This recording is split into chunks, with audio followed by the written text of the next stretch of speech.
There is a new book out that you might be interested in reading. It is called Woke Warriors: How the Left is Destroying America's Ability to Fight and Win Its Wars.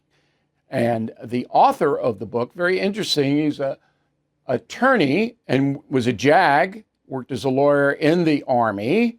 And Katie Cherkasky joins us now from New York City. Okay, I don't really know where to start here. A lot of your book is on the woke, and we'll get to that. But were you surprised when you read the Wall Street Journal yesterday that the U.S. military is in steep decline?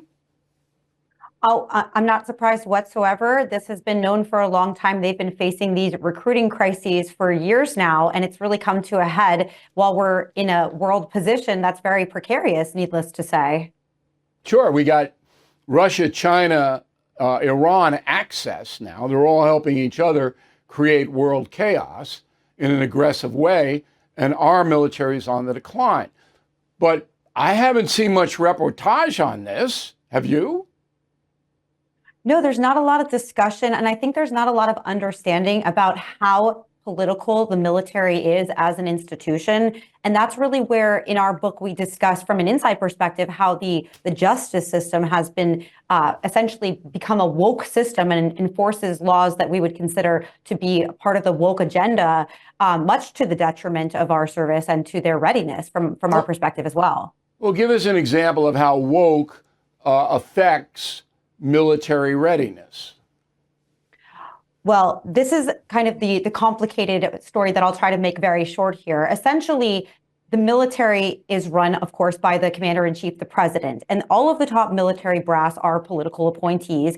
And so when you have a president in the White House that essentially folds to the very far left of the party, all of those policies that you can imagine that we talk about as being woke, these DEI policies, these denials of the differences between men and women, for example, the hyper focus on the Me Too movement, which is where we claim that this movement began in the military itself under Obama's administration.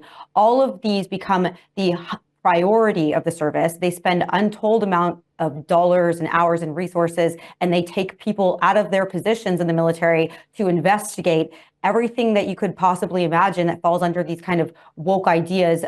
People feel offended. People feel like they are being discriminated against. These are the priority. There's been a few stats released from the Pentagon about the amount of man hours that have gone into training on CRT type things, DEI, all of these different types of far left progressive agendas that really has overtaken the Department of Defense over the past 15 years or so. Do you think that inhibits people from signing up for the military?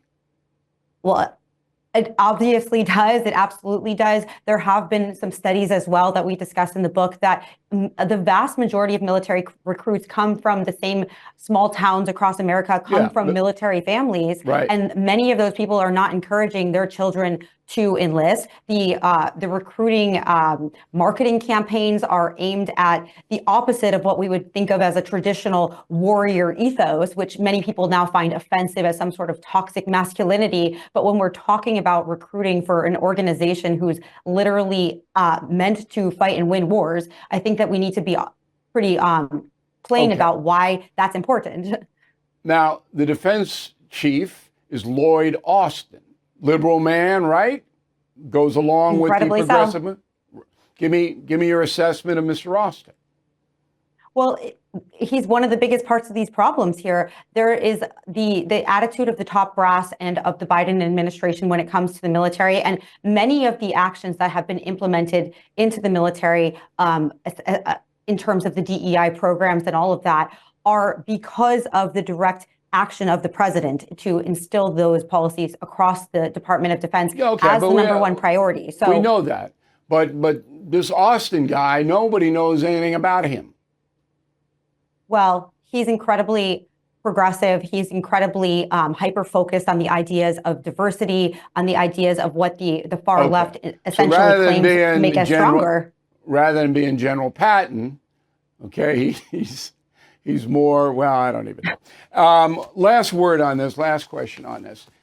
When I saw the stats that we gave before the interview started about the decline in people signing up for the various services. I said to myself that this should be a very big story in America. It is not.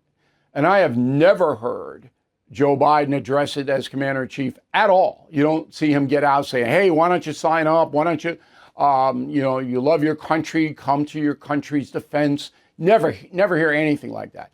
Biden's spending enormous amounts of money on global warming, on entitlement spending, on, infrastructure, all of this. And the military budget is slipping below 3%. Okay, now.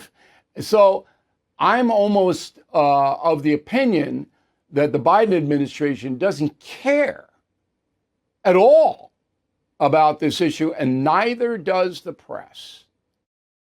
Everything is expensive these days, you know that. The government is printing trillions of dollars and consumer prices higher than ever. If the government continues its printing and spending, the dollar could continue its free fall and lose its coveted role as the world reserve currency. Let's hope that doesn't happen. But there are a few things you can do right now. American Hartford Gold can show you how to protect your money, your retirement, your hard-earned savings against inflation by helping you diversify a portion of your portfolio into physical gold and silver. Start with a short phone call, and they can have physical gold and silver delivered right to your door or put inside your 401k or IRA. So please call or text them right now. Tell them Bill O'Reilly sent you. Call 877-444-GOLD, 877-444-GOLD, or text GOLD to 65532. Again, that's 877-444-GOLD, or text GOLD to 65532. Thank you for watching the No Spin News. To watch the full episode anytime on BillO'Reilly.com, please sign up to become a premium or concierge member. Visit BillO'Reilly.com to sign up and start watching today.